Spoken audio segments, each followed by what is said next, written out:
black tea, or red tea, the cultural naming phenomenon of Hongcha author SteepedRoots' introduction in the world of tea.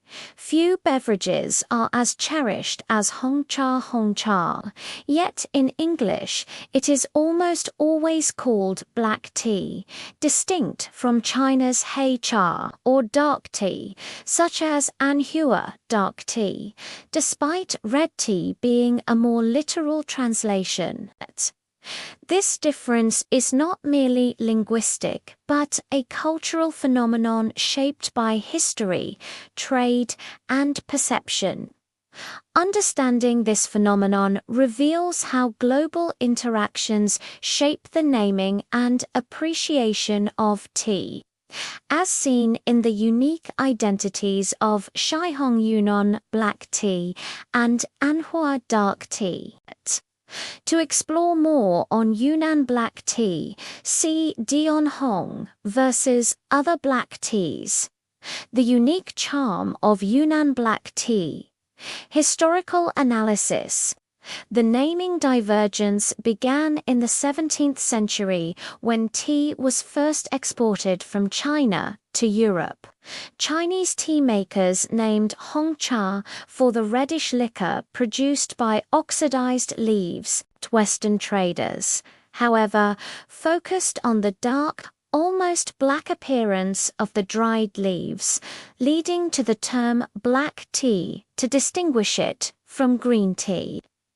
Historical records, such as those from the East India Company, show black tea became the standard in European markets for fully oxidized teas, while the Chinese retained red tea to poetically capture the tea's essence.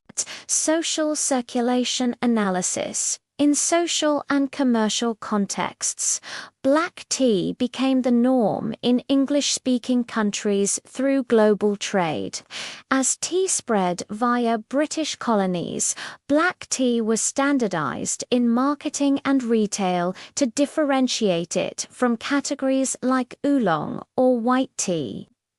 This aided international market circulation, where consistent naming helped consumers identify products.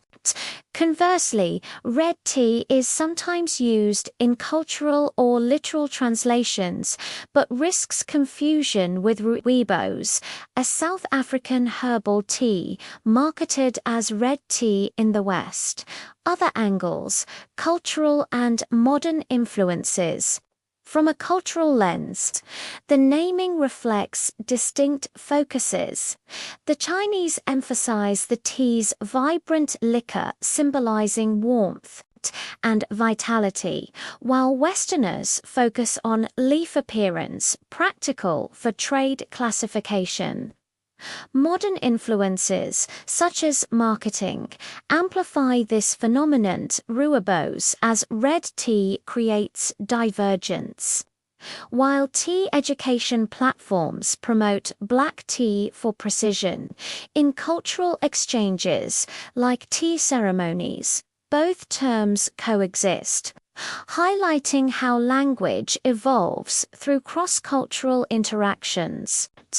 Clarifying dark tea translation, Hongcha, is called black tea in English due to its dark, oxidized leaves, while hei cha, for example, Anhua dark tea or Pu-erh, is a distinct category of post-fermented teas, translated as dark tea.